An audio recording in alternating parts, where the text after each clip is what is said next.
Hey y'all, so I thought we would touch on the Alec Murdaugh case that's currently going on in my home state. I am not sure, like his name is spelled A-L-E-X, like Alex, but I keep hearing people pronounce it as Alec. So I'm not sure what the proper pronunciation is. Anyway, my father, who used to work with USA Today and our local newspaper for many, many years, he has since retired, actually wrote a column about this case that came out this week. My dad still does a weekly column for a local paper, and so I thought I would start by reading the article. Now, let me just say, for some reason, I cannot get this text as big as I need it to be, and y'all know my vision is not the best, right? So you're going to have to bear with me because I might stumble and stutter through this. So I do apologize in advance. All right, let's get into it. What kind of person would steal a multi-million-dollar wrongful death settlement from a grieving family of one of its own longtime employees? The same kind of person who would shoot and kill his own wife and son and stage it to look like a random attack. Prosecutors are likely to argue in the murder trial starting this week in Collette County.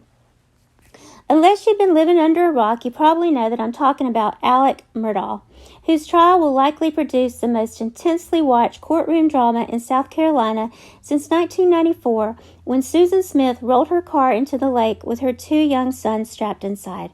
God, that was such a horrible case, y'all.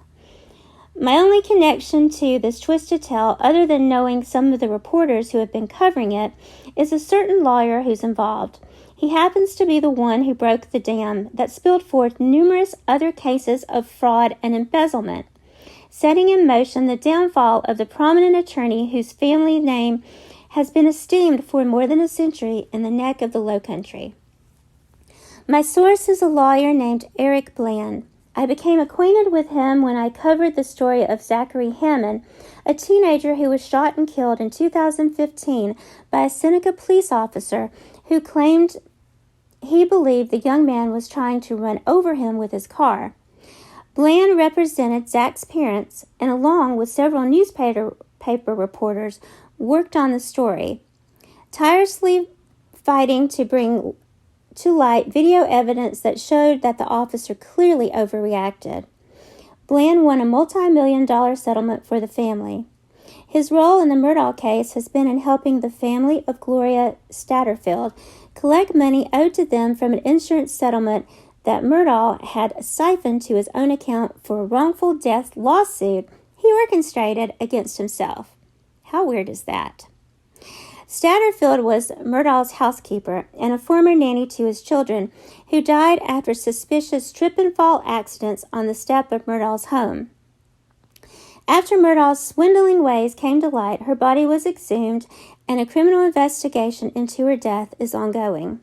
Murdaugh has told authorities that Statterfield told him his dogs caused her to fall. She told others before she died that she didn't know why she fell. But the dog story was to Murdaugh's advantage because he schemed with another lawyer to set up the insurance ripoff. He admitted it in court documents. He advised Statterfield's heirs at the funeral of their mother to go to this lawyer with whom he was in cahoots and sue him, Murdaugh, because his homeowner's insurance would pay the claim, Bland said. But when the claim payoff came in, the family was kept in the dark about it. Murdaugh admitted in the settling of the case Bland filed against him. Bland eventually was able to recover a total of $75 million from Murdaugh and several of his co-swindlers. Murdaugh's attorney, Dick Harpootlian, tried to get the state Supreme Court to slap a gag order on Bland to keep him from talking with reporters. I'm glad that the high courts didn't agree to that because I wanted to pose the question I started this column with to him. His answer was stark but not surprising. It would take someone devoid of morality to commit such a crime, he said. If you could exploit your own clients at their most vulnerable time when they had just had a death in their family, you absolutely have no conscience or no morality, he said. But then, to be able to allegedly gun down your wife and son in cold blood at the point you certainly have crossed the Rubicon, Bland said. He said Murdaugh's true indifference to the bloody killings was evidenced in the first few seconds of the 911 call he made to report the murders. The 911 recording begins as soon as the call is made, before the dispatcher answers. But what can be heard in those first seconds before Murdaugh goes into a panicked, seemingly distraught narrative about finding his wife and son's lifeless body is silence. If my wife and son had just been killed, I would have been hyperventilating and screaming and everything else as I was making the call, Bland said. How the jury weighs those few seconds of apparent calm could be a factor in determining Murdaugh's guilt or innocence. My next question delves into the psychological underpinnings of the case. What can make someone so devoid of morality? Bland said he believed it was a sense of entitlement that Murdaugh grew up with as one of the wealthiest and most powerful families in the part of the state going back for generations. Since the time of his great-grandfather, his ancestors have held the office of circuit solicitor, controlling the course of criminal justice in 5 counties. That apparently made him feel as though he was above the law, Bland said.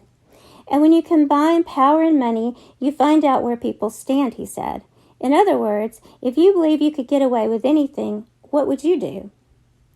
Throw in an out-of-control addiction to drugs, investigations around a couple of other related deaths, a failed attempt to fake his own suicide to look like a random shooting, an abusive sex scandal, and a few other elements that I don't have the inclination to go into, and you've got a recipe for a great Southern Gothic novel. Sadly, however, this is not fiction. So, there you go. Now, the other things that my dad was alluding to is, of course, the housekeeper. People are speculating, well, did he push her down the stairs? Was he somehow involved in, her death? And there's rumors and speculations, and this is just rumors, that his oldest son, Buster, was involved with this kid, right? That was gay. And this, I say kid, I think he was 19 at the time. He ended up dead.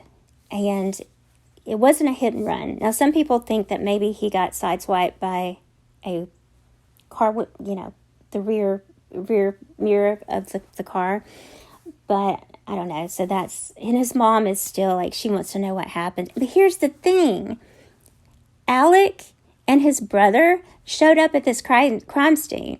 Why? Why are you there? It doesn't make any sense. So it's an interesting case. It's a very sad case. I think it kind of shines a light on generational wealth and how sometimes that can corrupt people. There is this kind of good old boy mentality in the South that I think, we don't talk about enough. So we shall see how the trial plays out. I watched it today, and I will say his defense attorney is slick. He's slick. And, you do wonder, what if this guy, he's definitely a slime ball. There's no question. But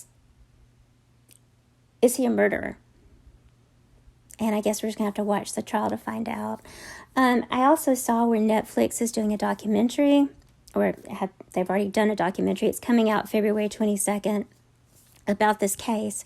In addition, his youngest son, who was murdered, was involved in a boating accident. He was underage. He was drinking, and he was at the helm of the boat. I believe they ran into a bridge, and one of the girls was knocked off the boat and drowned. And his daddy, instead of, letting this young man face the consequences, pretty much used his power to get his kid out of it. Now, a lot of people don't have sympathy for Paul, but here's the thing. How old was he when he died? 20, 21? He was a kid. And I feel like he was a product of his upbringing. He grew up entitled. It sounds like, his dad was always, if he got in trouble, his dad's going to bail him out. And, sadly, he doesn't have an opportunity to change, right? Because someone took his life. So anyway, guys, I'm not a true crime channel, but this case, hits home because it's in my home state.